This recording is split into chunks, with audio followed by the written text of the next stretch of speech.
hidrogênio, o primeiro elemento da tabela periódica, é o elemento menos complexo e o mais abundante no universo. O gás hidrogênio tem vasto potencial para a substituição dos combustíveis fósseis. O único produto da combustão desse gás é o vapor d'água, não contribui para o aumento do efeito estufa, constitui um recurso renovável, libera alta energia por unidade de peso e também é um vetor energético viável.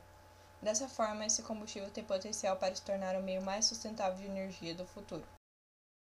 Mas como podemos obter o hidrogênio? Existem vários métodos de desassociar o hidrogênio e os de interesse hoje são os métodos biológicos a partir de micro-organismos, como as algas. O biohidrogênio se caracteriza por ser produzido a partir de micro-organismos pela sua característica sustentável de produção. A bioprodução apresenta vantagens sobre a produção por processos fotoeletro ou termoquímicos, uma vez que requer baixo custo de produção, energia e por não competir em demandas de áreas agrícolas, como acontece com a produção de outros biocombustíveis. Assim, a produção de hidrogênio pode ser realizada por meio de micro-organismos fotossintetizantes, entre eles algas verdes e cianobactérias. As microalgas são organismos unicelulares, microscópicos e fotossintéticos encontrados tanto em água doce quanto em água salgada. As cianobactérias são fotossintéticos e procariotos fixadores de nitrogênio. A produção de hidrogênio via processo biológico pode ser realizada por meio da biofotólise direta da água utilizando algas verdes, biofotólise indireta da água por cianobactérias e gaseificação da biomassa. Durante o processo de biofotólise, a água é convertida direta ou indiretamente em gás hidrogênio por um sistema biológico em presença de luz, de modo que a energia solar é convertida em energia química.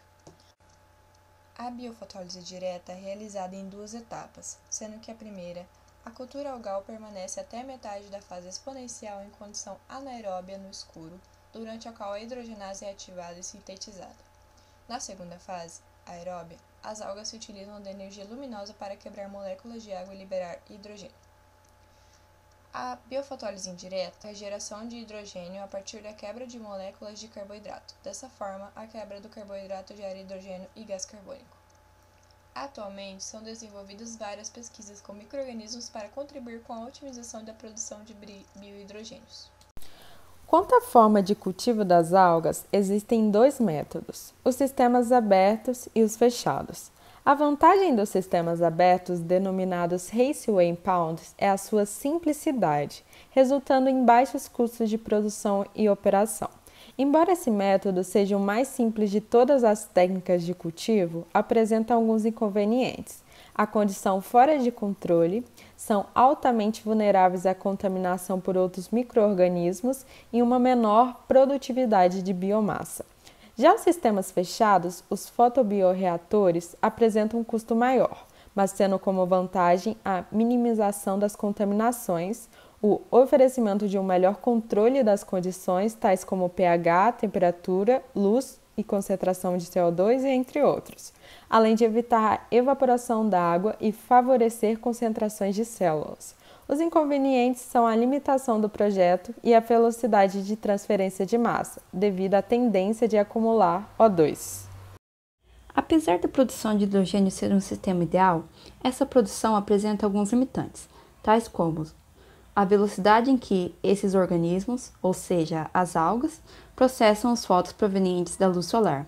O fator do conhecimento, pois é necessária a disponibilidade de uma equipe para executar o nível exigido de engenharia genética, uma vez que, quando se trata de modificações genéticas, objetivando a criação de linhagens mais eficientes quanto à produção de hidrogênio. Logo, torna-se evidente a necessidade dos biotecnologistas para a geração de bioenergia. O Brasil possui condição para a criação de uma infraestrutura baseada no hidrogênio. É um país com abundância de água potável, de fontes energéticas renováveis, biocombustíveis, hidrelétricas e fácil acesso ao mar. No contexto regional, traria maior segurança energética e diversificação matrifeica, tendo em vista que nossa principal fonte de energia é proveniente da água, uma fonte não renovável.